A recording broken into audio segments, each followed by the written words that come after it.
Nous attendait. Nous sommes toujours à la fin des années 80. Le mur de Berlin est toujours debout, mais commence à se fissurer. C'est le début de la glasnost. Pour Fred et moi, c'est la continuité, car nous, la glasnost, on s'en branle, elle nous suit depuis notre naissance.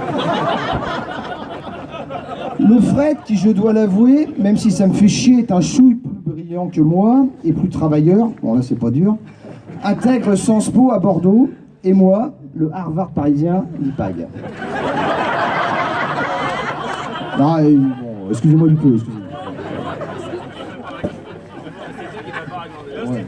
Ouais. À Bordeaux, notre Fred s'épanouit en épicurien avéré, car il y découvre ce nectar qui a fait la renommée de cette région, cultive son palais et travaille assidûment à l'augmentation de ses capacités d'ingurgitation. Il faut reconnaître que le travail a fini par payer.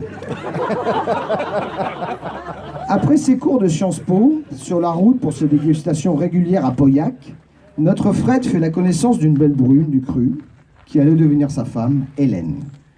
Il faut dire que notre Fred, il sait y faire en nana. Et après avoir scoré comme un chacal en Écosse, le voilà qu'il maraboute notre bordelaise. Bon, bien sûr, la cour fut plus longue, plus assidue et plus romantique qu'en Écosse, ou qu'à la fin de certaines soirées à la cabane. Et le maraboutage prit donc un peu plus de temps. Mais au bout du compte, je vous le demande, comment résister à un Bacchus diplômé de Sciences Po, avec en plus les stats des meilleurs acteurs de l'équipe mâle de Colmax. C'est vrai qu'Hello, c'est compliqué, là. Mais notre Fred est organisé.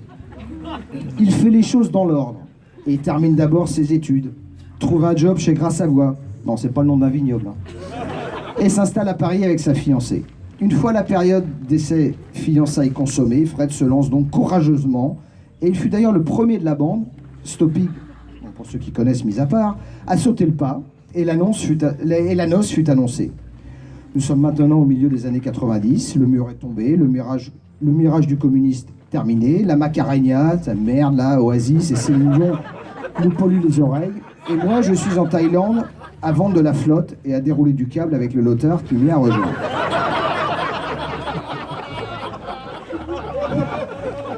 Fred me fit l'honneur d'être son témoin.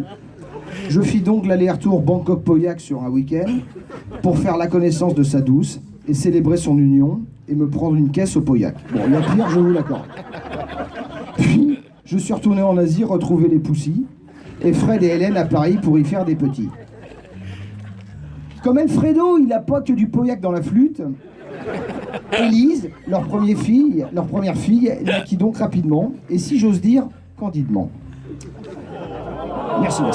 Ah, j'ai travaillé là-dessus. L'émerveillement autour de sa progéniture et la pluie de cadeaux qui souvent en découle rappela à Fred que les assurances c'était bien, mais le business autour de la puériculture c'était mieux. Excite donc Gras Savoie pour retrouver maman chez Candide, le business qu'elle avait créé avec brio et qu'elle développait avec succès. Bon, Evelyne, on en parlera après. Je t'enverrai mon RIB, ok ?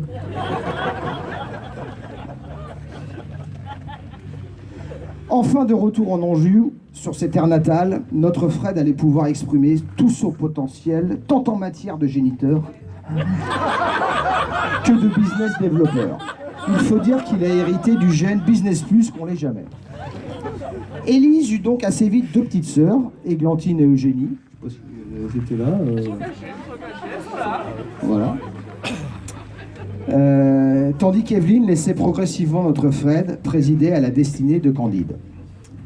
Sans vouloir trop rentrer dans les détails, notre Fred, comme beaucoup, ont subi les vents contraires inhérents à la vie maritale.